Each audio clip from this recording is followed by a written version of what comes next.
નમસ્કાર મિત્રો, આજના વિડીયોમાં આપણે ગુજરાતનો ઇતિહાસના અગત્યના 100 પ્રશ્નો જોઈશું, જેનો આ પાર્ટ 7 છે. આની પહેલાં 6 પાર્ટ અપલોડ થયેલા છે. જોવાના બાકી હોય તો એ પણ જોઈ લેજો. આની અંદર આપણે ખૂબ જ અગત્યના અને ડીપ પ્રશ્નો છે તે આવરી લીધેલા છે, જે આવનાર બધી પરીક્ષાઓ માટે મોસ્ટ આઈએમપી રહેશે. છેલ્લે તમારી ટેસ્ટ પણ લેવામાં આવે છે, તો વિડીયો વ્યવસ્થિત જોવો, પૂરો જોવો અને ટેસ્ટ આપી તમે તમારું નોલેજ પણ ચેક કરી શકો છો. એ સિવાય ફ્રીમાં આની પીડીએફ પણ તમને પ્રોવાઈડ કરાવવામાં આવે છે. તો જોઈએ ખૂબ જ અગત્યનો આ વિડીયો. મહેમૂદ ત્રીજા ઈસવીસન 1537 થી 1554 સુધીનો તેનો શાસનકાળ હતો. તે દરમિયાન કોનો પ્રભાવ વધ્યો હતો? તો ત્યારે ઉમરાવોનો અને દરબારી જૂથબંધીનો પ્રભાવ વધ્યો હતો. ગુજરાત સલ્તનતના પતનનું મુખ્ય કારણ શું હતું? આંતરિક કલહ, ઉમરાવોનો વધતો પ્રભાવ અને મુઘલ આક્રમણો. અકબરે ગુજરાત જીતવા માટે કયા સેનાપતિને મોકલ્યો હતો? તો જવાબ આવશે અકબરે પોતે સેના લઈને આવ્યો હતો. અકબર છે તે પોતે આવ્યો હતો સેના લઈને, કોઈ સેનાપતિને નહોતો મોકલ્યો. ગુજરાત સલ્તનતનો સમયગાળો ક્યાંથી ક્યાં સુધીનો ગણાય છે? તો તે ઈસવીસન 1407 થી ઈસવીસન 1573 સુધીનો ગણાય છે. ગુજરાતમાં મુઘલ શાસનની શરૂઆત ક્યારે થઈ? ઈસવીસન 1573માં અકબરે ગુજરાત જીતીને કરી હતી. ગુજરાતને મુઘલ સામ્રાજ્યમાં ભેળવનાર મુઘલ બાદશાહ કોણ હતો? અકબર હતો. મુઘલ શાસન દરમિયાન ગુજરાતની રાજધાની કઈ હતી? અમદાવાદ હતી. અકબરે ગુજરાત વિજય પછી કયા સ્થાપત્યનું નિર્માણ કરાવ્યું હતું? બુલંદ દરવાજો, જે ફતેપુર સિકરીમાં ગુજરાત વિજયની યાદમાં બનાવવામાં આવ્યો હતો. મુઘલ શાસન દરમિયાન ગુજરાતમાં સુબેદાર એટલે કે ગવર્નર તરીકે કોણ શાસન કરતા હતા? શાહજાદા એટલે કે રાજકુમારો અને વરિષ્ઠ ઉમરાવો રાજ કરતા હતા. મુઘલ શાસન દરમિયાન ગુજરાતનો છેલ્લો સ્વતંત્ર શાસક કોણ હતો? મુઝફ્ફર શાહ ત્રીજો. જહાંગીરના સમયમાં ગુજરાતના કયા પ્રસિદ્ધ દરબારી ચિત્રકાર હતા? ઉસ્તાદ મંસૂર હતા. ઔરંગઝેબનો જન્મ ગુજરાતમાં ક્યાં થયો હતો? દાહોદમાં થયો હતો. મુઘલ કાળમાં ગુજરાતમાં કઈ વિદેશી પ્રજાઓએ વેપારી કોઠીઓ સ્થાપી હતી? પોર્ટુગીઝ, ડચ, અંગ્રેજ અને ફ્રેન્ચ બધાએ છે તે ગુજરાતમાં વિદેશી વેપારી કોઠીઓ સ્થાપી હતી. મુઘલ કાળમાં સુરત કયા નામથી ઓળખાતું હતું? બાબ ઉલ મક્કા એટલે કે મક્કાનો દરવાજો અને પશ્ચિમનું દ્વાર તરીકે ઓળખવામાં આવતું હતું. ઔરંગઝેબે ગુજરાતમાં કયો વિવાદાસ્પદ કર ફરીથી દાખલ કર્યો હતો? તો એ છે જજિયા વેરો એટલે કે યાત્રાળુ વેરો, જે સોલંકી વંશ દરમિયાન રાજમાતા મિનળદેવીના કહેવાથી સિદ્ધરાજ જયસિંહે બંધ કરાવ્યો હતો, તે ઔરંગઝેબે ફરીથી શરૂ કરાવી દીધો હતો. આમાં શું હોય, જજિયા વેરામાં તો જે લોકો યાત્રાળુ હોય અને પ્રવાસન સ્થળો અથવા તો જે મોટા મોટા મંદિરો છે ત્યાં દર્શન કરવા માટે જતા હોય, તેની પાસેથી આ કર એટલે કે ટેક્સ એટલે કે વેરો લેવામાં આવતો હતો. ગુજરાતમાં મુઘલ સત્તાના પતનનું મુખ્ય કારણ શું હતું? ઔરંગઝેબ પછીના મુઘલ શાસકોની નબળાઈ અને મરાઠાઓનો ઉદય. શિવાજી મહારાજે સુરત પર કેટલી વાર આક્રમણ કર્યું? 2 વાર. ઈસવીસન 1964માં અને ઈસવીસન 1970માં 2 વખત શિવાજીએ સુરત લૂંટ્યું હતું. મુઘલ કાળમાં ગુજરાતમાં કઈ પ્રશાસનિક વ્યવસ્થા પ્રચલિત હતી? તો એ છે મનસબદારી પ્રથા. મુઘલ કાળમાં ગુજરાતનો વહીવટ ચલાવતા અધિકારીને શું કહેવાતું હતું? સુબેદાર કે નાજીમ કહેવાતા હતા. મુઘલ કાળમાં ગુજરાત કયા ઉદ્યોગ માટે પ્રખ્યાત હતું? કાપડ ઉદ્યોગ, ખાસ કરીને રેશમ અને સુતરાઉ કાપડનો ઉદ્યોગ. મુઘલ કાળમાં ગુજરાતનું સૌથી મહત્વનું બંદર કયું હતું? સુરત. મુઘલ કાળમાં ગુજરાતમાંથી કયા દેશો સાથે વેપાર થતો હતો? પશ્ચિમ એશિયા, મક્કા, પર્શિયા, યુરોપ અને આફ્રિકામાં. મુઘલ કાળમાં ગુજરાતમાંથી મુખ્ય નિકાસ વસ્તુઓ કઈ કઈ હતી? કાપડ, ઇન્ડિગો, મસાલા અને અફીણ. ઇન્ડિગો એટલે ગળી.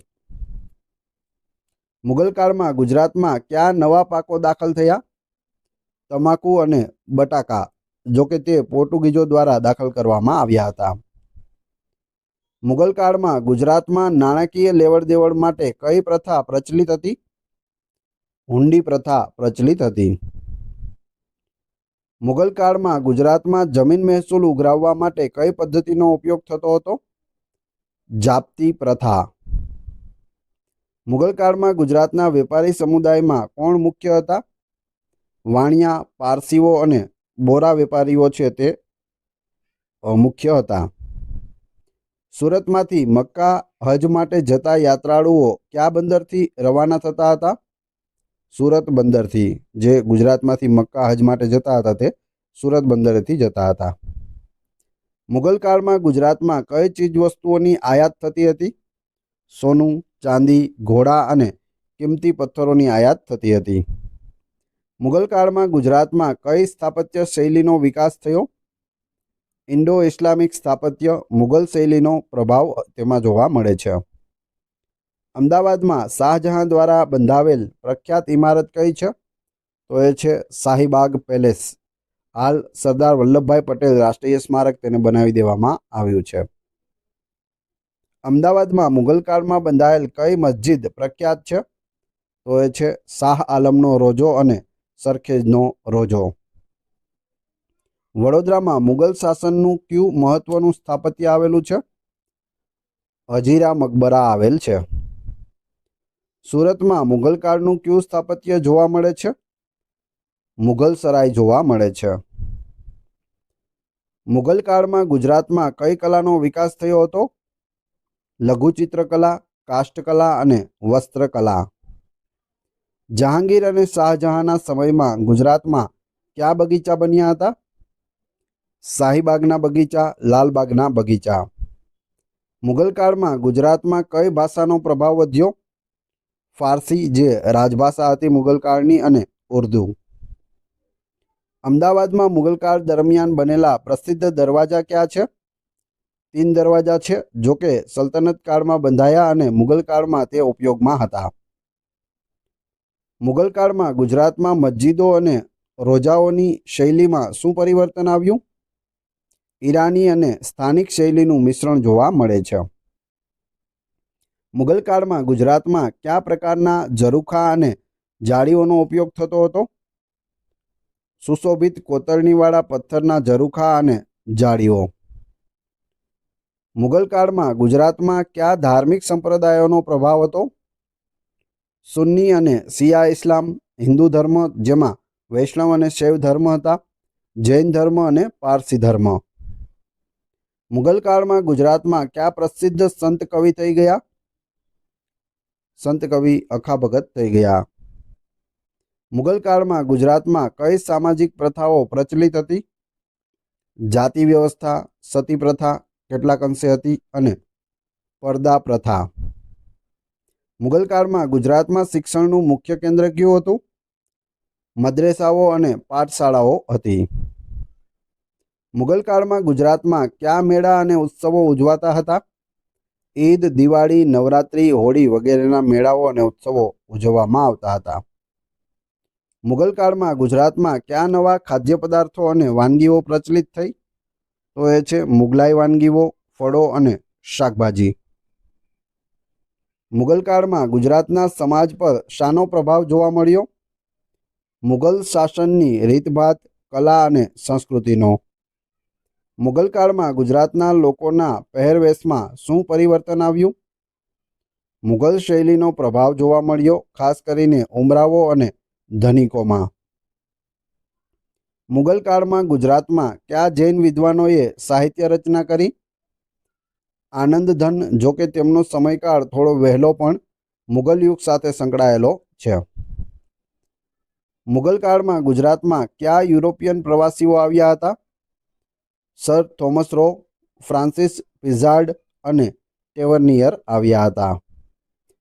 ગુજરાત સલ્તનત અને મુગલ સામ્રાજ્ય વચ્ચેનો મુખ્ય તફાવત શું હતો? ગુજરાત સલ્તનત સ્થાનિક મુસ્લિમ શાસકો દ્વારા સ્થાપિત સ્વતંત્ર રાજ્ય હતું, જ્યારે મુગલ સામ્રાજ્ય એ દિલ્હીથી શાસિત કેન્દ્રીય શાસન હતું. મરાઠા સામ્રાજ્યના સ્થાપક કોણ હતા? શિવાજી મહારાજ. મુગલ કાળમાં ગુજરાતમાં કઈ વિરોધ ચળવળો થઈ હતી?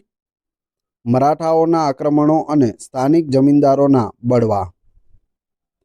મુગલ કાળમાં ગુજરાતમાં કયા કિલ્લાઓનું સમારકામ કે નિર્માણ થયું?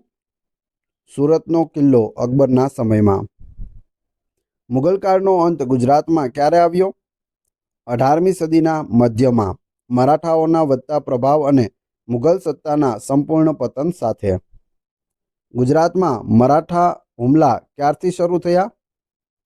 17મી સદીના અંતથી, ખાસ કરીને ઔરંગઝેબના મૃત્યુ પછી 18મી સદીની શરૂઆતથી. ગુજરાતમાં સૌપ્રથમ મરાઠા આક્રમણ કોણે કર્યું હતું? શિવાજી મહારાજે કર્યું હતું. 1664 અને 1670માં સુરત પર હુમલા કર્યા હતા. ચોથ એટલે શું? મરાઠાઓ છે તે ચોથ ઉઘરાવતા હતા, તો ચોથ એટલે શું?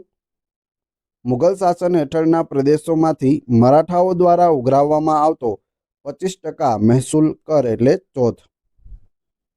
સરદેશમુખી એટલે શું? એ પણ મરાઠાઓ દ્વારા ઉઘરાવવામાં આવતી હતી. મુગલ શાસન હેઠળના પ્રદેશોમાંથી મરાઠાઓ દ્વારા ઉઘરાવવામાં આવતો 10% વધારાનો કર એટલે સરદેશમુખી. ગુજરાતમાં મરાઠાઓએ કયા વર્ષમાં ચોથનો દાવો કર્યો? 1720ના દાયકાની શરૂઆતમાં બાલાજી વિશ્વનાથના સમયમાં. કયા મુગલ સુબાએ મરાઠાઓને ગુજરાતમાં ચોથ ઉઘરાવવાની મંજૂરી આપી? સરબુલંદ ખાને 1726માં. ગુજરાતમાં કઈ મરાઠા શાખાઓ પ્રભુત્વ ધરાવતી હતી? ગાયકવાડ, જે વડોદરામાં હતા, એના પેશવાઓ. અમદાવાદ અને અન્ય વિસ્તારોમાં પેશવાઓનું રાજ હતું અને થોડા અંશે હોલકર અને સિંધિયાનો પ્રભાવ પણ હતો. મરાઠાઓએ ગુજરાતને કેટલા તબક્કામાં જીત્યું?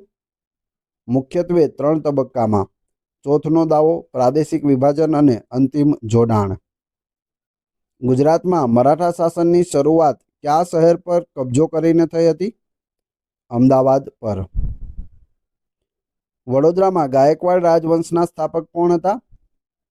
પિલાજીરાવ ગાયકવાડ. દામાજીરાવ ગાયકવાડ કોણ હતા?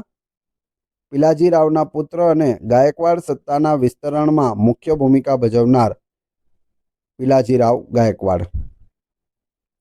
દામાજીરાવે કયા શહેર પર પોતાનો પ્રભાવ સ્થાપિત કર્યો?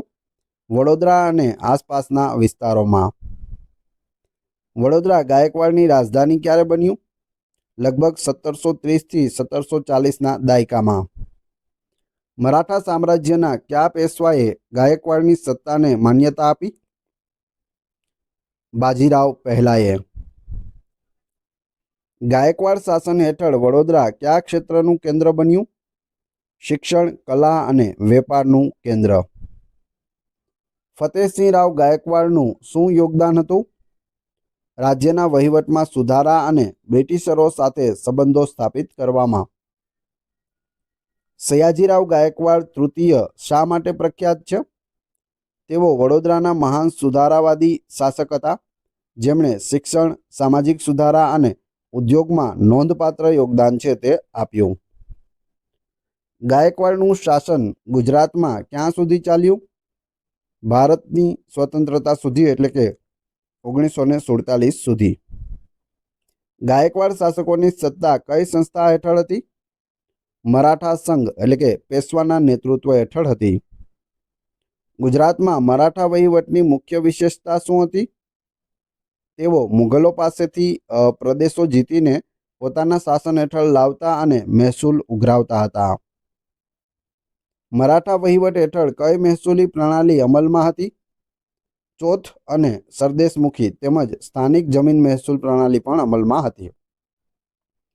મરાઠા શાસનકાળમાં ગુજરાતના વેપાર પર શી અસર થઈ? શરૂઆતમાં અનિયમિત કરવેરા અને લૂંટફાટને કારણે નકારાત્મક અસર, પરંતુ બાદમાં સ્થિરતા આવતા વેપાર ફરી ધબક્યો હતો. કયા મુગલ શહેરમાં મરાઠાઓએ વારંવાર લૂંટ ચલાવી હતી? તો એ છે સુરત. મરાઠા શાસનકાળ હેઠળ ગુજરાતમાં કયા મુખ્ય શહેરોનો વિકાસ થયો? વડોદરા અને અમદાવાદ. પેશવાના શાસન હેઠળનો ભાગ. મરાઠા યુગમાં ગુજરાતમાં કઈ ભાષાનો પ્રભાવ વધ્યો? મરાઠી ભાષા અને સંસ્કૃતિનો પ્રભાવ છે તે વધ્યો હતો. મરાઠા કિલ્લેબંધીના કેટલાક ઉદાહરણો આપો. પાવાગઢ જેવા કેટલાક કિલ્લાઓ પર તેમનો કબજો હતો. મરાઠા યુગમાં ગુજરાતમાં કયા ધર્મનો પ્રભાવ વધ્યો? હિન્દુ ધર્મ, ખાસ કરીને વૈષ્ણવ સંપ્રદાયનો પ્રભાવ વધ્યો હતો. મરાઠા વહીવટમાં કામવિસદાર કોણ હતા? મહેસૂલ ઉઘરાવનાર અને વહીવટ સંભાળનાર અધિકારીને કામવિસદાર કહેતા હતા. મરાઠા યુગમાં ગુજરાતમાં કયા પ્રકારના સૈનિકો પ્રખ્યાત હતા? ઘોડેસવારો એટલે કે અશ્વદળ છે તે ફેમસ હતું. મરાઠાઓએ ગુજરાતમાં કોની પાસેથી સત્તા છીનવી લીધી હતી? મુઘલો પાસેથી. ગુજરાતમાં મરાઠાઓના મુખ્ય પ્રતિસ્પર્ધી કોણ હતા? સ્થાનિક મુઘલ સુબાઓ અને રાજપૂત શાસકો. પાણીપતના ત્રીજા યુદ્ધની મરાઠા શક્તિ પર શું અસર થઈ?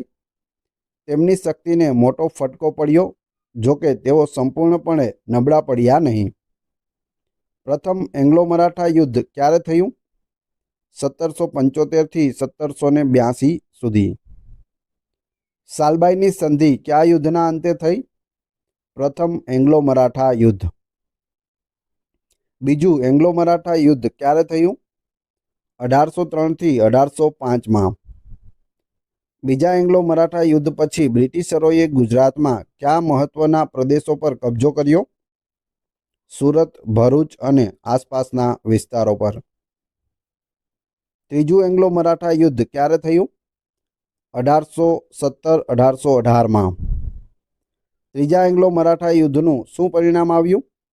મરાઠા શક્તિનો અંત આવ્યો અને બ્રિટિશ ઈસ્ટ ઇન્ડિયા કંપનીની સર્વોચ્ચતા સ્થાપિત થઈ. કયા પેશવાએ બ્રિટિશરો સામે અંતિમ સંઘર્ષ કર્યો? બાજીરાવ દ્વિતીયે કર્યો હતો. બ્રિટિશરો સાથેની સંધિઓ દ્વારા ગાયકવાડે કઈ સત્તા સ્વીકારી?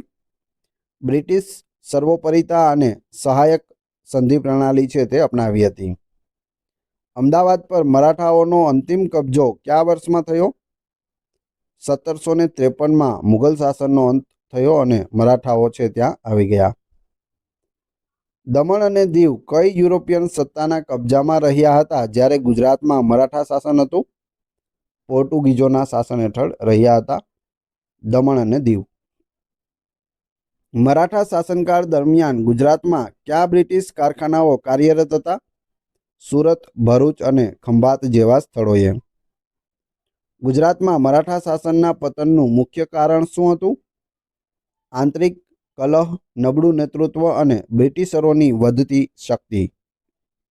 પાણીપતનું ત્રીજું યુદ્ધ ક્યારે થયું હતું? 1761માં. અફઘાન લૂંટેરા અહમદ શાહ અબ્દાલીની સેના અને સદાશિવરાવ ભાઉના નેતૃત્વમાં મરાઠાઓ વચ્ચે થયું હતું, જેમાં મરાઠાઓની હાર થઈ હતી અને અહમદ શાહ અબ્દાલીની જીત થઈ હતી. હવે તમારી ટેસ્ટ, જે આપણે વિડીયો જોયો તેમાંથી તમને અહીં પ્રશ્નો પૂછવામાં આવે છે, તેના જવાબ તમારે કોમેન્ટ બોક્સમાં આપવાના રહેશે, જેથી તમને ખ્યાલ આવે તમને કેટલું યાદ રહે છે. તે પહેલાં વિડીયો પસંદ આવ્યો હોય તો લાઇક, કોમેન્ટ, શેર અને સબસ્ક્રાઇબ કરવાનું ના ભૂલશો. આ ચેનલ ઉપર ઘણા બધા વિડીયો અવેલેબલ છે. તમે ચેનલના નામ ઉપર ક્લિક કરી વિડીયોમાં જઈ બધા જ વિડીયો જોઈ શકો છો. પ્રથમ આપણે ટેસ્ટ જોઈએ, ત્યારબાદ આપણે પીડીએફ વિશે પણ વાત કરીશું. પ્રશ્ન નંબર 1. મુઘલ શાસન દરમિયાન ગુજરાતની રાજધાની કઈ હતી? 2. મુઘલ કાળમાં ગુજરાતમાં કઈ ભાષાનો પ્રભાવ વધ્યો? અને 3. પ્રથમ એંગ્લો મરાઠા યુદ્ધ ક્યારે થયું? 3 ક્રમશઃ કમેન્ટ બોક્સમાં જવાબ આપી દેજો. વાત કરીએ પીડીએફની, તો આ વિડીયોની ફ્રી પીડીએફ તમને ટેલિગ્રામ અને વોટ્સએપ ગ્રુપમાં મળી જશે, જેની લિંક ડિસ્ક્રિપ્શનમાં પણ આપેલી છે. આશા રાખું છું આપને વિડીયો પસંદ આવ્યો હશે. મળીએ છીએ નવા વિડીયોમાં. ધન્યવાદ.